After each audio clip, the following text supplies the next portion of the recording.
one of the preambles to the Constitution states promote the general welfare.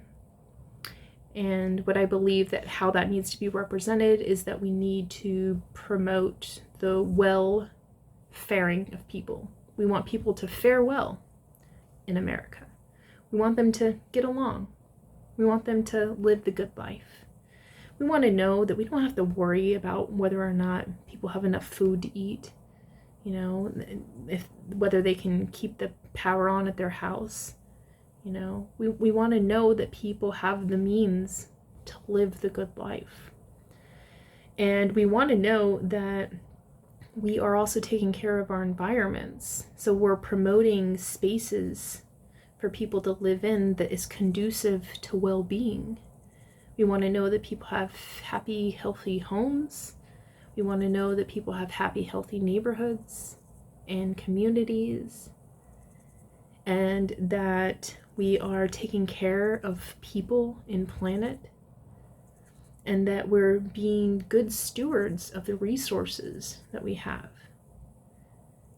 And to understand that we live on a finite planet, and that if we do it right, there's enough for everybody's need, but there's certainly not enough for everyone's greed.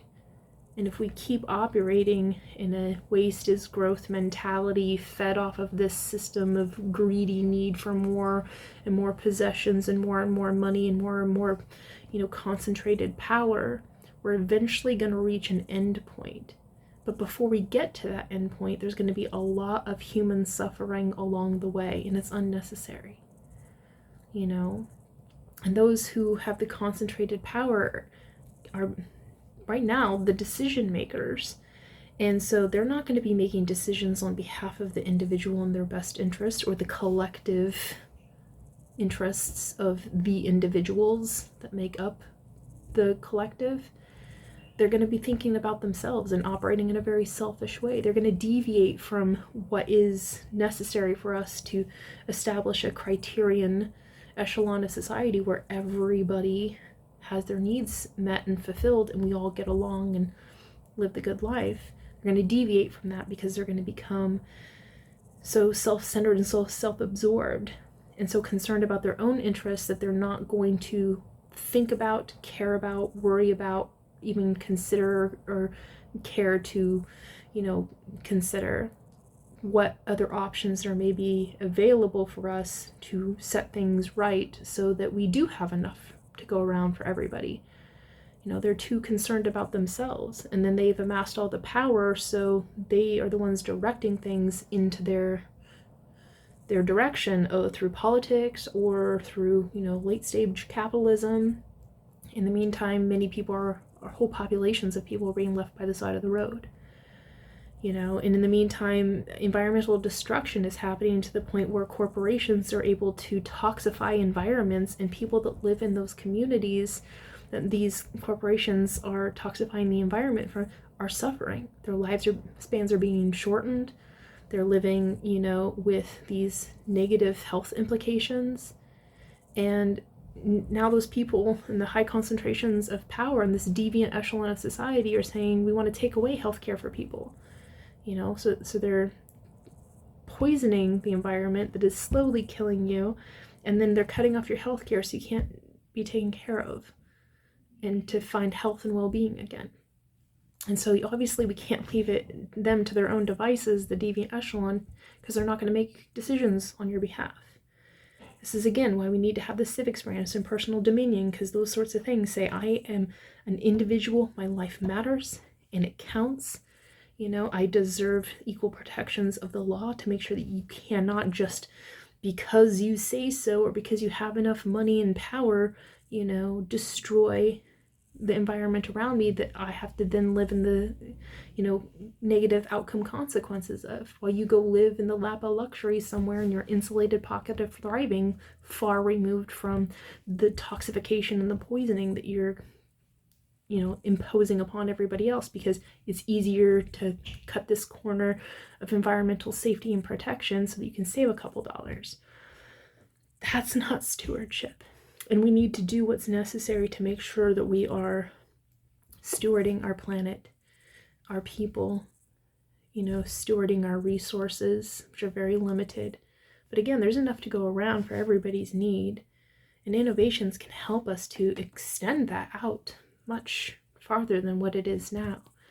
But we have to care enough, and we have to take on the responsibility and give ourselves the objectives, to outcome those sorts of things and engineer for those sorts of outcomes. But we're not going to get that from people who are not incentivized to do that. And that all they care about is making money. So welfaring stewardship is about recognizing the value of human life, the value of the living planet that we're on, the value of our natural resources, and the fact that these are common to our planet and they belong to each and every one of us. And just because you've had the capacity to accumulate mass amounts of money doesn't mean that you get to buy it all up and then, rent it out to us at a high rate and suck the substance out of people, but then, leave them constantly in a state of want. That's not okay. There's more than enough room for everybody to be able to generate holistic wealth and build generational wealth, but only if we do so in such a way where it makes sure that people's substance aren't being extracted in an exploitive manner by people who are enslaving individuals to a rigged system so that they have no means to rise above that oppression or to be able to, get enough power to take away the capacity for these people to exploit others. These sorts of things are not reasonable. So we need to have that power. And so that's why these are the three noble truths of a ever more perfect union for more direct democracy for America. Because it's about recognizing the value of the individual, understanding that the person and then the place, determines the outcomes for the person's life. And so we need to care about the environments that we are creating, whether they are the biological environments, ecosystem environments, or built infrastructure environments, or even our social environments and our digital space environments. We have to be good stewards of that and make sure that they are conducive to our well-being, and to be consciously aware of that and consider that and ask what that means, and to take a step back and give ourselves perspective, say, are we achieving that in these ways that we should be?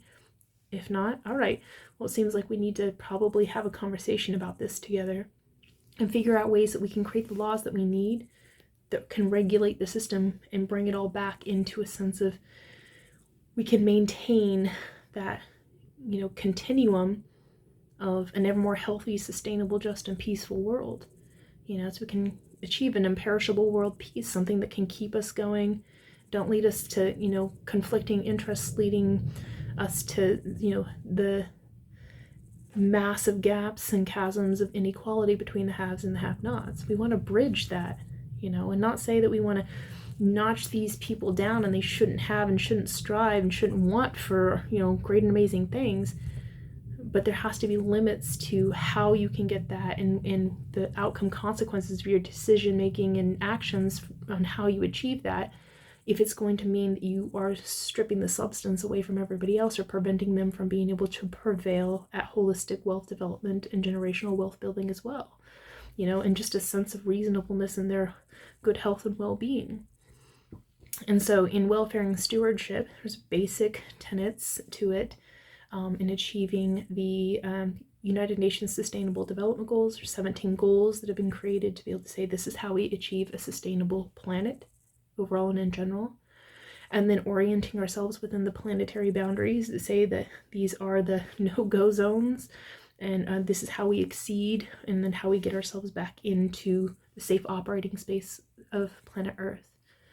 And then using those as a fundamental framework by which we inform the policy decisions, and then make sure that it is, befit the needs of now, and it is congruent with what the people will, they actually will this into being, and they want to have it, and they obviously need it. And then in cases where they may not recognize that they need it, how can a government intervene on their behalf to say, listen guys, I know this may not affect you individually right now on this small scale, but at the larger scale, when we look at it in the bigger context, this is going to affect all of us in a really bad way if we don't all do something about it right now.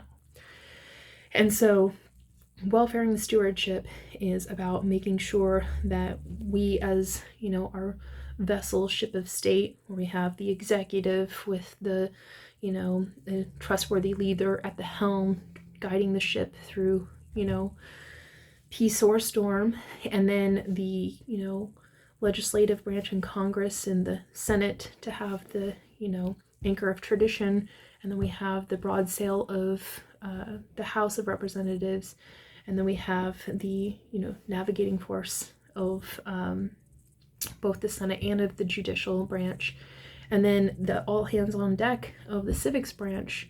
We are able to understand how we can get through this safely if we are able to understand how we are well faring through peace or storm.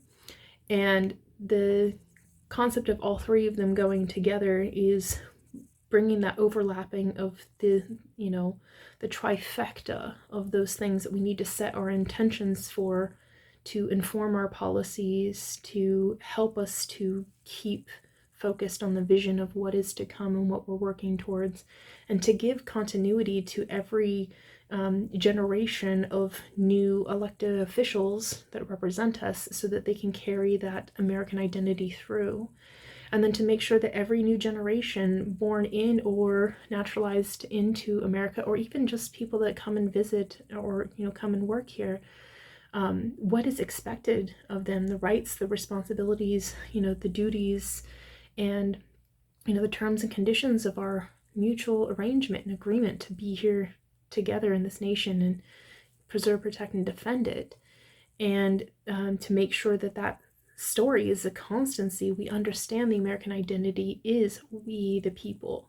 And this gives us a sense of what that means. It means a thing. It's a tangible thing we can point to, Constitutional amendment says we have this right. We are the people. We have our personal dominion, and we are in cooperation with one another to establish welfaring stewardship.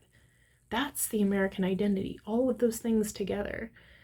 And it also does include what we've established before that is worth carrying, through and carrying forward, which is our, very proud tradition of our democratic republic.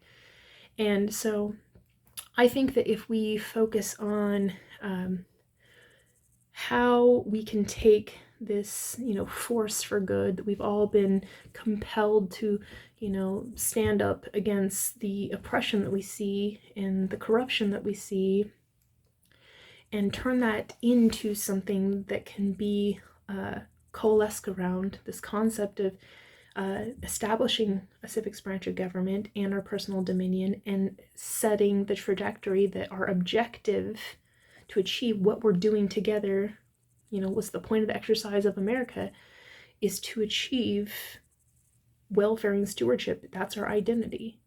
And we are on continuum to achieve an ever more healthy, sustainable, just, and peaceful, stable, resilient America, and extend that out into the world as far as we can, because it can't just be about ourselves. We have to bring that stability to the rest of the world, because that helps keep the exterior safe, so we don't have to worry about somebody from outside coming in. When we have domestic tranquility, we don't have to worry about revolt from within either. This is a way to get us all on the same page about what we're trying to accomplish together.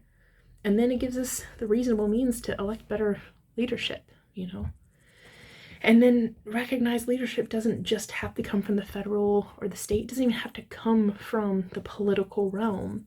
It can come from the people themselves. And then the people can initiate change through the leverage of the civics branch that we've created for ourselves. So with that, I'm grateful for your valuable time, attention, and consideration for everything I've said, and I hope that it has inspired you somehow, and you are willing and interested to listen to more, and hopefully it's compelling, because this is something that I think that we can achieve together to make America great and grand and wonderful and more.